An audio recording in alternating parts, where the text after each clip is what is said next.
Welcome to The Explainer. Today, we are diving deep into a truly stunning story from an ancient text.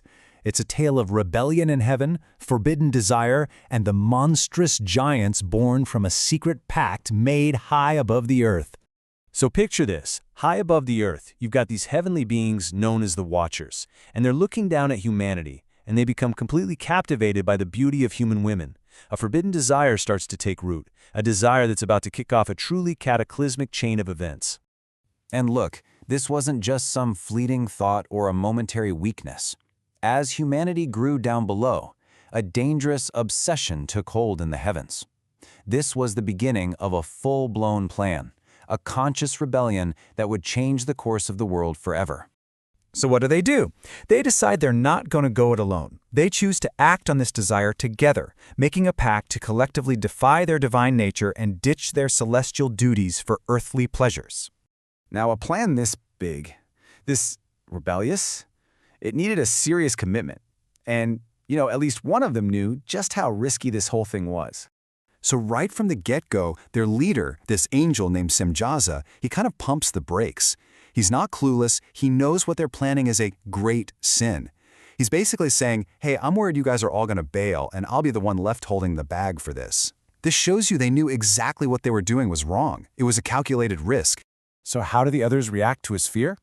They come up with a solution, an unbreakable vow. They say, look, let's all swear an oath, binding every single one of us to the same fate. That way, the blame, and you better believe the punishment, would be shared by all. No backing out, and no scapegoats. And just like that, it's a done deal. 200 of them. 200 angels descended from the heavens. They landed on the summit of Mount Hermon to swear their oath, tying their destinies together and sealing their rebellion. And you gotta understand, these weren't just any angels. The names you see here, these were the bigwigs, the leaders, the chiefs of tens. Each one was in charge of their own squad, all part of this massive, coordinated descent. So they come down to earth, but they didn't just bring their desires with them. No, they brought something way, way more dangerous. Heaven's secrets. Knowledge that humanity was never, ever meant to have.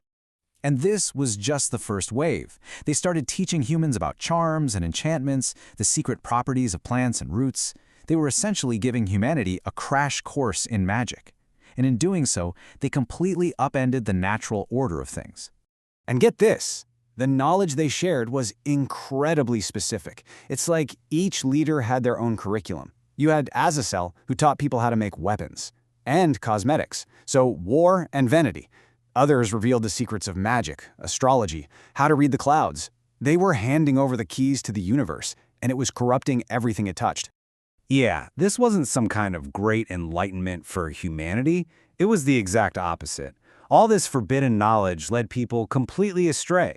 Godlessness and corruption spread like wildfire, and humanity's moral compass was just shattered. Okay, so you've got this total moral decay, but the consequences weren't just spiritual. Oh no. The physical union between these Watchers and human women, it produced something new, a race of beings the world had never seen before. They were called the Nephilim, and they were giants. Great giants. The text says their height was 3,000 ells, which is just an unimaginably huge number. And as everyone was about to find out, they were born with an appetite to match. And their path of destruction was just chillingly systematic. First, they ate everything humans had produced. All the food, all the resources, gone. When that wasn't enough, they simply turned on mankind and started devouring people. And after that, they went after every other living thing on the planet. The birds, the beasts, the fish, nothing was safe. And just when you think it can't possibly get any worse, it does. When there was literally nothing left on the planet for them to eat, their monstrous hunger turned on the only thing left, each other. They became cannibals, devouring one another's flesh and drinking blood in a frenzy of self-destruction. So, this level of devastation, it couldn't last.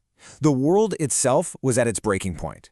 The violence was so insane that the very Earth, the planet itself, began to cry out in agony against these lawless monsters. And what happens next is just so powerful. You have the Earth itself, scarred and brutalized, basically laying an accusation against the giants. And at the exact same time, the last remnants of humanity are perishing. their voices joining together in one single, desperate cry that rises up towards the heavens.